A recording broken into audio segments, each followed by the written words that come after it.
Hello students, this is the video of Science Class 6 Chapter 4 Sorting Materials into Groups. If you look around yourself, you will see a variety of objects around yourself.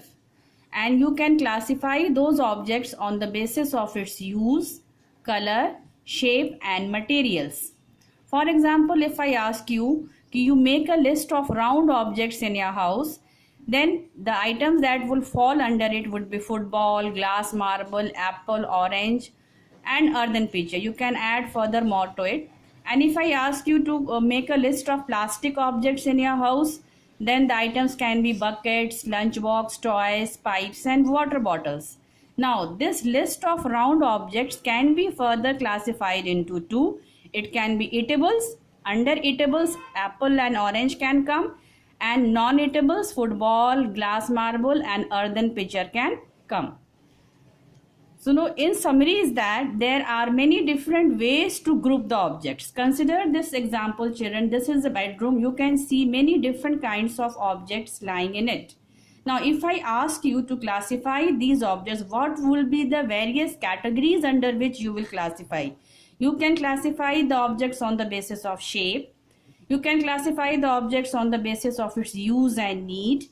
Then you can classify the objects on the basis of fabric. Then you can classify the object on the basis of materials used in making these various objects.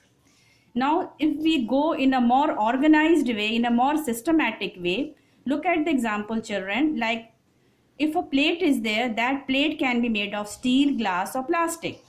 If example of door is there, that door can be made of wood, iron or aluminium. Now if I go the other way around, if I take the example of material, that is wood, from that wood there are so many different items that can be made. From paper also there are these different kinds of items that can be made.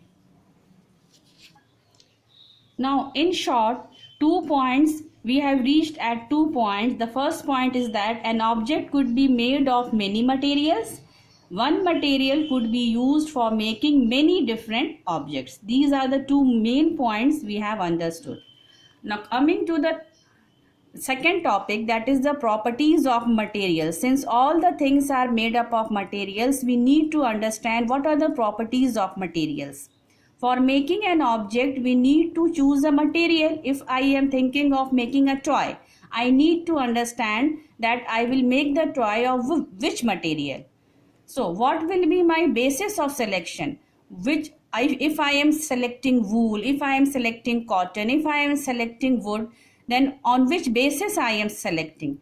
For this, there are two reasons, children.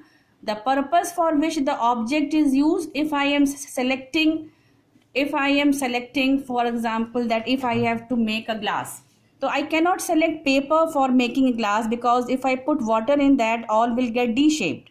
And the second point is that what is the property of material that I am selecting? Is that property suitable for making that particular object? Now here comes the question, what are all the properties of the materials that would be important for their usage? What is the property of a material on the basis of which we will do the selection that we have to make a particular object? Those properties are appearance, means what kind the object is rough, the object is dull, the object is having luster or the object is non-lustrous. Then hardness, whether the object is soft or whether the object is hard. Then soluble or insoluble, whether the object is soluble in water or whether the object is not soluble in water. Then fourth point will be the ability to float or sink in water, whether if you put the object in water, whether it float on water or whether it will sink in water. And the last point is transparency, whether the object is transparent, translucent or opaque. These are the 5 properties of materials on the basis of which we do the selection. Now here is one question, children. Why do we need to group materials? What is the need of arranging the materials into transparent according to its appearance, hardness, solubility or ability to float or sink in water? Because it is done for our convenience. for to locate the things easily, and the second point is that it is easier for us to study the properties of materials. If we group all the material that is having luster or shine in one group, then it will be easy for us to understand the property of that material. I hope you have understood the chapter. Thank you.